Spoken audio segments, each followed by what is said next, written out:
Hello everyone and welcome back to another episode of Microsoft Flight Simulator, and today we are checking out another unit from PU Air Korea. This is going to be the minimized overhead panel, and this thing does a lot, and it actually has a lot of integration with other aircraft outside of the commercial industry. So stick around to find out more about this. If you are interested in any of my tutorial guides for Microsoft Flight Simulator, or simply interested in supporting the channel, consider joining me on Patreon. Patreon subscribers level tier 2 and above have access to all of my guides as well as any future guides that come down the road. Patreon link can be found in the description below.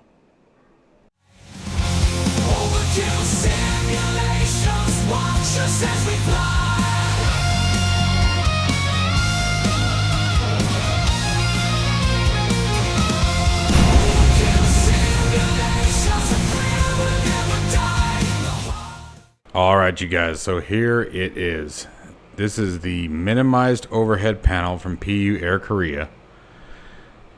It is very simple. It is not meant to be a replica. The thing about the PU Air Korea minimized panel here is that they sort of think along the same lines that I like to see. And it's one of the big reasons why I like to support these guys. They think outside the box. Yes, it has primarily the overhead and commercial functionality. But the beautiful part about this is that this also integrates very well with SPAD.next. Now, why is that a big deal? The reason why it's a big deal is because that means that you could bind multiple aircraft with this one device. Even though you have primarily commercial operation, for example, your cabin seats and no smoking, you also have everything else. That's really the only two that I would designate. Get my stupid hand out of the way. These are really the only two that I would designate as a commercial only operation. Everything else you can see here, you could probably think of 100 different aircraft that you would use these in. All of your anti-ice, two encoders here that can be bound to anything, and they are both left and right encoders with push, and then two buttons here that you can designate for like master caution and master fire warnings. Now I don't have these configured completely inside of the 737 yet the way I want. But I started messing around with this early this morning, and give you guys an idea, it is now 9 o'clock at night here at the time of this recording, and I'm just really impressed at the simplicity of it. And that's why I've said it before, I love, don't get me wrong, all of the professional grade, if you will, I don't even know if that's the right word to say it, or the industry elites, if you will. You know, WinWing, WingFlex, PMDG, you know, the elites, right? They're fantastic products, but I really like the smaller mom and pop shops too. And that's what these guys are, this PU Air Korea team. I think there's only a couple of them that are actually operating this. May even be less than that. It may just be one person. I'm not 100% sure. I always talk to the same person, so... But this thing is just really slick. And what I like about these kinds of designs versus something like, for example, the FCP that we have for the A320. And I'm going to show you guys their website here and show you something else that they're doing here. And you guys will get what I'm seeing on how this all comes together. Is that you can use these for multiple aircraft. No, it's not aircraft specific. No, you're not going to have that 1-to-1 ratio that you get with like the FCPs or the MCPs. But what you get with these kinds of designs is the ability to have 1 or 2 units, maybe 3 at most, that can control multiple aircraft, right? So this is a fantastic operation, whether you are a cockpit simmer or a desktop simmer. And that's why I left it in this particular video. That's why we're operating from the desktop. So now let's just sort of go ahead and show a few other things here. So now here you guys can see the minimized panel itself. You guys have obviously seen the unit. It's only $120. This is really, when you think about, again, what I love about this kind of price point for an object like this, for an item like this for flight simulation, is that you're not restricted to one aircraft. It can be used in just about anything that flies in any of the simulators that we operate.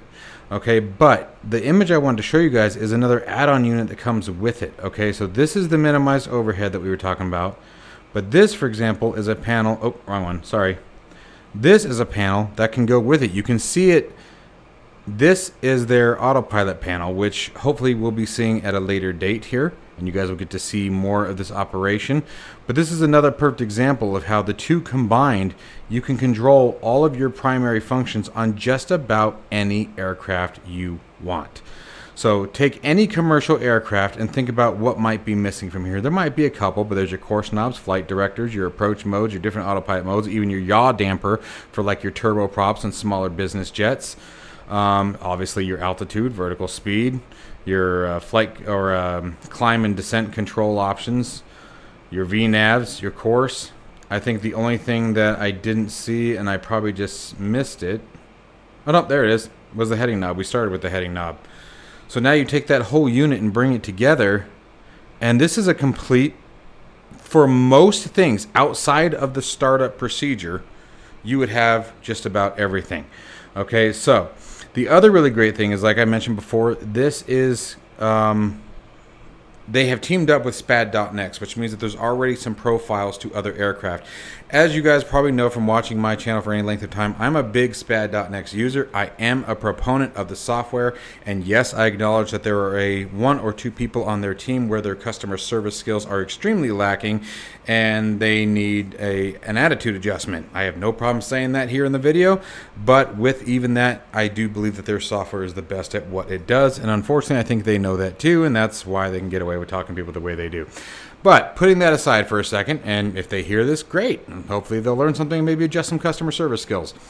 But anyways, the beautiful part about that is that even if an aircraft that you want to use this with isn't already in SPAD you can do, you can create your own. You can set any single one of these switches to do whatever you want it to do. And another beautiful part about SPAD Next is that it automatically changes profiles when you change aircraft. So that's a really big thing for me. If Microsoft Flight Simulator 2020 did that, even 2024, I know that it can do it, but I don't like the way it does it. I think that's another interface that's very clunky. So with all that in mind, let's go ahead and see this beautiful piece of equipment in action so you guys can sort of get an idea on how responsive it is. So let's kick that off. I'm going to sort of reduce this for a minute, try to keep it. It's so long, I'm not going to lie, it's a little hard for me to get a camera angle on it, but give me just a second and we will. Alright, so the demonstration that you're about to see here, by the way, this is basically plug and play. You do have two different items that you have to launch. They have a quick software that launches in the background. It's the same thing they use for their CDU version 2, which, by the way, if you guys haven't checked out my review on that, make sure you look that up. I'll try to remember to put a link down in the description. Their CDU is a CDU that has magnetic plates that you can basically swap them out for any aircraft, whether you're flying the different variants of the Boeings or switching between Boeing and Airbus. It's very, very handy. And their software is very, very light, very, very FPS friendly and performance friendly. And the only other thing that you have to do is put a module inside of the community folder, and that's it. So very, very simple. And again, if you're using SPAD.next, I don't even think that you need the software to be running, because at that point, SPAD would take care of it. So let's go ahead and see this thing in action. So for example, let's just start with the lights. I'm trying to keep my hand out of the way so it doesn't take the focus out of everything. Let me do this for you guys. Hopefully this is better. Strobe lights. The one thing that's a little weird is obviously you're going to have to get used to the fact that you're reversing everything, right? So instead of going, the switches are coming up or going down. But very responsive. Your seatbelt sign's up at the top. Aye, come on. I'm trying so hard to keep my hand out of the way, guys. And then, of course, the anti-ice. We'll show that real quick just because it's there, right? And we're too far back. Let's do this. There we go. There's your anti-ice.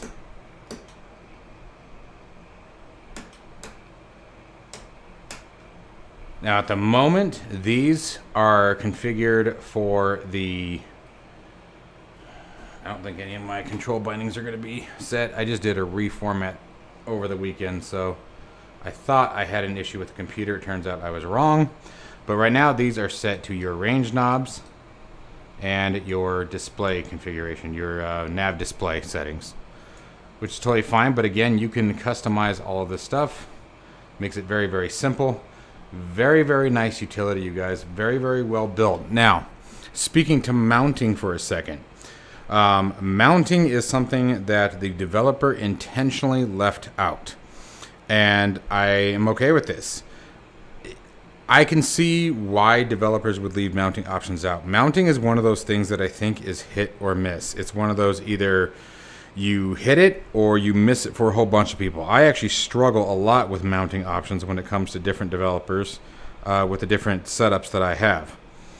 But this would not be very hard to come up with something.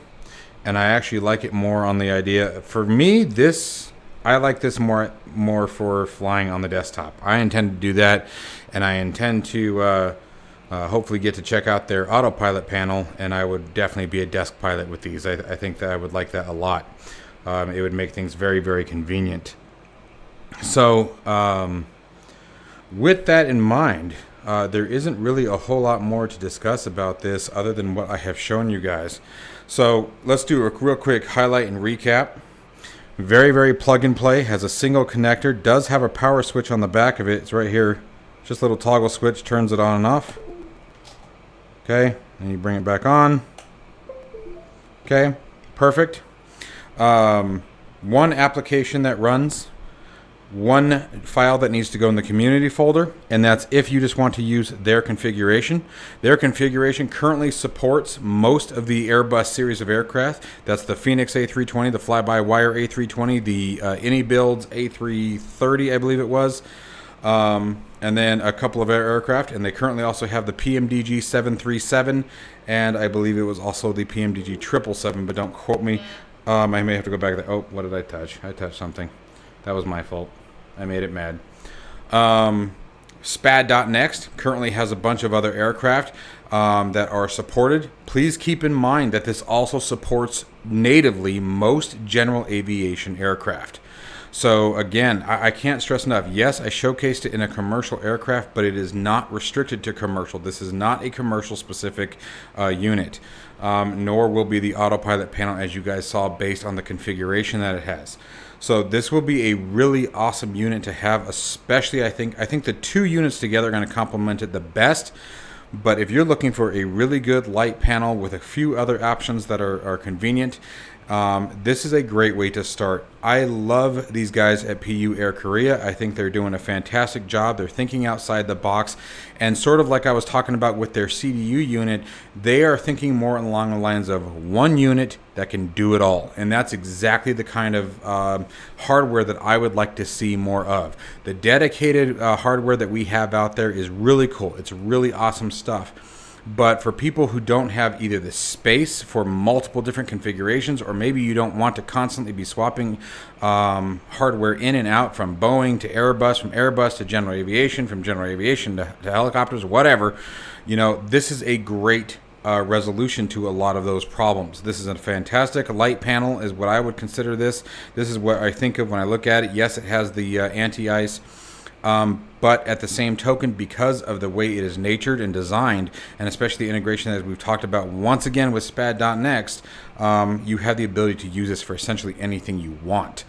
And then when the autopilot panel comes together, this could really be a one and done. You're not going to go for something like this if you're looking for the authentic one-to-one scaling, one-to-one design of the real aircraft. You're going to be looking for something like this. This is what you want to shop for if you're looking for, as we've discussed, a single piece of hardware that can control and simulate the experience of multiple aircraft. And for me, anything that keeps you away from mouse and keyboard is going to be a massive enhancement to immersion. The other beautiful part about something like this, guys, that I will tell you, is if you're a VR player, think about it for a second. In VR, you will be able to develop the muscle memory of where switches are in every single plane. So for some, that may be, one of those things that sort of takes you out of it. I don't know. For me, it's a lot easier in virtual reality because I'm always reaching for the same spot no matter what aircraft I'm flying. And so I see the pros and cons to both. So as always, folks, I hope you guys enjoyed this video. Let me know your thoughts down below. Be brutally honest, okay, but be kind at the same time, right? Do remember this is a small time shop. These guys are really trying to think outside the box. I really appreciate their ingenuity and the way that they are going with their products. I think it's a beautiful design for, you know, not having a multi-billion-dollar manufacturing factory. Very simple. It's extremely lightweight, by the way, as well. It's nothing heavy and big and bulky. I really appreciate this. So let me know what you guys think. And as always, stay safe and healthy, folks. And I'll see you in the next one.